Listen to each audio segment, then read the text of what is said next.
Olha, o Congresso Nacional já está de volta ao trabalho após o recesso e nesta terça-feira a Câmara aprovou o projeto com as regras e ações sobre o coronavírus. Esse texto deve ser votado ainda hoje no Senado e esse é um dos assuntos que a gente aborda a partir de agora com o líder do governo na Câmara, o deputado federal Vitor Hugo, do PSL de Goiás. Deputado, bom dia, obrigado por atender a Jovem Pan. Bom dia, é um prazer estar aí novamente. Deputado, primeiro em relação ao coronavírus, o que mais o Congresso Nacional pode fazer para amenizar a situação dos brasileiros que estão na China? Bom, primeiro o Congresso já fez um grande gesto em aprovar muito rapidamente, né, o projeto de lei, esse 23 de 2020 chegou ontem, a Câmara dos Deputados já foi aprovado no regime de urgência, quase que urgentíssimo. A Carmen Zanotto fez um trabalho excepcional junto com o próprio ministro da Saúde, estiveram conosco na liderança do governo, junto com outros líderes, costurando alguns pequenos ajustes no texto que vão certamente ajudar na aprovação também no Senado, se Deus quiser vai acontecer hoje. E eu acho que agora é acompanhar, existe a possibilidade de ser criada uma comissão externa para acompanhar os trabalhos do governo federal, em apoio às pessoas que retornarão da China, os brasileiros que retornarão da China, e também as medidas que vão ser adotadas para proteger o restante da população, né, para que não tenha nenhum problema com a chegada dos brasileiros aqui.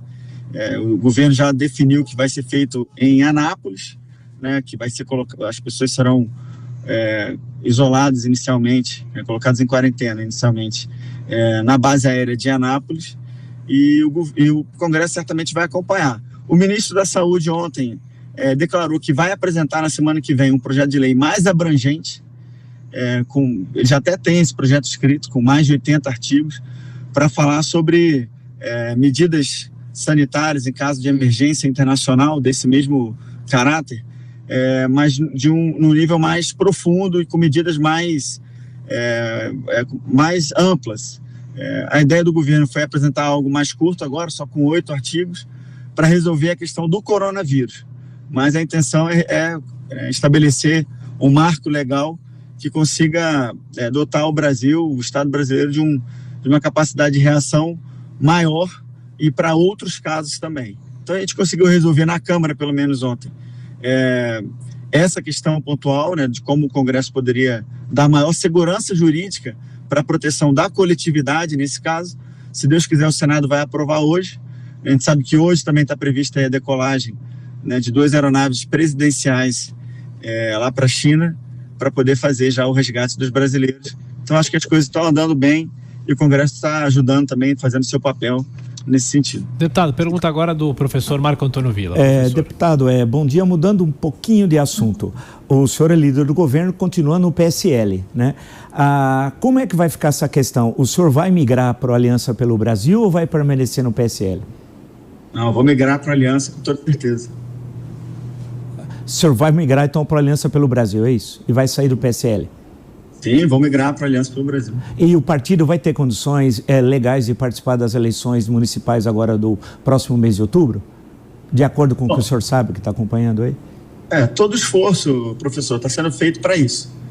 A gente estabeleceu uma logística interna, um procedimento interno para fazer com que as fichas cheguem até São Paulo ou diretamente nos estados, e tem comitês em cada estado já fazendo então o cadastramento dessas fichas no site do TSE.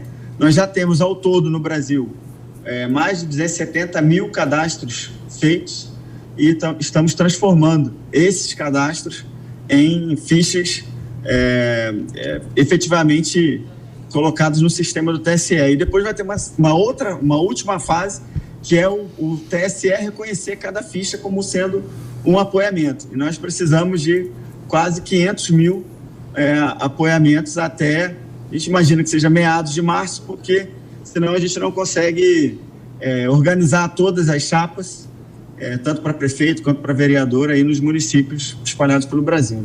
Mas é uma incógnita nesse momento se a gente vai conseguir. Todo esforço está sendo feito para que isso aconteça, mas nós já temos já um plano, uma linha de ação, vamos dizer, alternativa para o caso de nós não conseguirmos a tempo das eleições. Mas certamente, ainda que nós não consigamos criar o partido antes aí de meados de março ou início de abril, que é realmente o prazo final, a gente vai migrar para a aliança assim que ela estiver pronta, né? E assim que houver possibilidade jurídica para isso, tendo em vista que a gente não pode se desfiliar do PSL, pelo menos quem tem mandato que foi eleito em eleições proporcionais, né? A gente não pode migrar sem fazer uma desfiliação, sem uma autorização judicial, poderia ensejar a perda de mandato. Então, o que nós fizemos, nós entramos com uma representação no TSE, com várias provas, inclusive esses processos que estão sendo conduzidos ainda de punição, diversos graus de punição para diversos parlamentares do PSL que querem migrar, são até provas, né, que corroboram ainda mais a nossa tese de que existe justa causa para a nossa saída. Então, a gente está esperando que o TSE decida, e assim que isso acontecer, a gente vai sair do PSL. Quando a aliança estiver criada, nós esperamos que seja antes, né, desse período aí de meados de março, a gente vai migrar, e quem quiser concorrer às eleições municipais vai concorrer. Quem tiver possibilidade de organizar as eleições municipais no seu estado, também vai poder organizar com mais tranquilidade. Deputado, pergunta agora de Rodrigo Constantino. Bom dia, deputado. Eu queria saber em que pé está a reforma tributária. Eu conversei ainda agora com um senador que é do Grupo Muda Senado e de um partido comprometido com a reforma. Ele acha que há uma certa má vontade do governo em tocar esse processo para frente e diz também que a Câmara estaria exigindo 5 deputados para cada um senador, para essa comissão.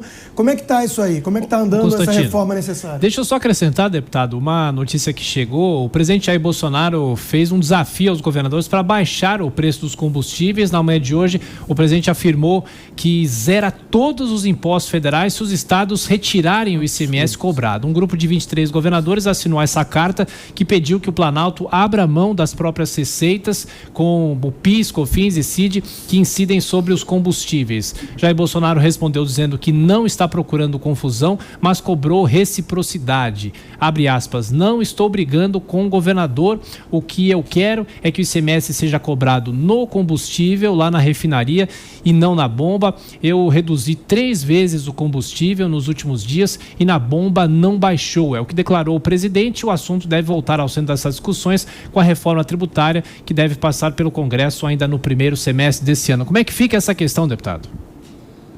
Bom, existem, na verdade, 2 propostas principais aqui no Congresso Nacional. Uma correndo na Câmara dos Deputados, que é a PEC 45, e outra no Senado Federal, que é a PEC 110. Elas têm alguns pontos em comum. Acho que o principal é a ideia geral de simplificar o sistema, né, e dar uma racionalidade ao nosso sistema tributário, que hoje, além de ser a da carga tributária ser muito alta, o sistema ainda é extremamente caótico, né, e os empresários hoje gastam muito tempo e recursos, tanto humanos quanto financeiros, simplesmente para apurar quanto que ele deve pagar para qual ente federado, para a União, para o Estado onde ele está e para o seu município. Então, a ideia geral de ambas as propostas é simplificar. No primeiro momento, não vai ser possível reduzir a carga tributária a partir da reforma, diante do quadro fiscal que nós nos encontramos, mas a gente, junto com outras medidas econômicas que o governo vem propondo e que têm sido acolhidas aqui pelo parlamento, a nossa intenção é que o ambiente de negócios como um todo melhore, né, e aí o bolo da economia vai crescer e a carga tributária lá na frente vai poder ser diminuída. Essas 2 PECs começaram aqui no Congresso Nacional a partir de iniciativa dos próprios parlamentares. E existe uma grande sensibilização dos 2 presidentes das casas por toda a pauta que seja econômica e liberal, e essa pauta tributária em particular tem um impulso quase que natural dentro das 2 casas. O governo federal, a equipe econômica do governo, desde o ano passado sinalizou diversas vezes que apresentaria uma proposta. Não se sabia no momento se a proposta, naquele momento, se a proposta seria formal, o presidente assinando uma PEC, e aí teria que iniciar forçosamente pela Câmara, né, em função do que a Constituição manda, ou se seria uma sugestão informal, como foi, por exemplo, no caso das 3 PECs que correm no Senado Federal, a emergencial, a dos fundos e a PEC que trata da revisão do Pacto Federativo, que o governo fez mas pediu que os senadores, né, 1/3 dos senadores apresentassem. Então, o que está sendo mais viável agora é que o governo vai apresentar uma proposta de maneira informal, né, vai apresentar para o relator ou para os relatores medidas ou propostas para serem adaptadas ao texto ou aos textos. O que está sendo discutido no momento é se isso vai ser feito desde já nas duas casas, né, com a 110 no Senado e 45 aqui na Câmara, ou se vai ser feito após essa unificação que é pretendida com a criação dessa comissão especial, ou mista, que não tem previsão regimental, né, no regimento interno comum do Congresso Nacional, nem no regimento da Câmara, nem no Senado existe essa previsão. Então é uma medida informal que foi idealizada com o objetivo de acelerar o processo, diante da urgência, né, dessa reforma. O país inteiro também espera que seja feita ainda esse semestre, com o complicador das eleições municipais e também do processo eleitoral, né, para a presidência de ambas as casas, que no fundo já começou, né, desde já. Okay. Então, a expectativa é essa, né, que a gente aprove quanto antes, e o governo, nós também na liderança do governo estamos esperando que a equipe econômica apresente a sua posição quanto antes. Ok, deputado Vitor Hugo, líder do governo na Câmara, obrigado pela entrevista ao Jornal da Manhã da Jovem Pan. Bom trabalho. Eu que agradeço, um grande abraço a todos vocês.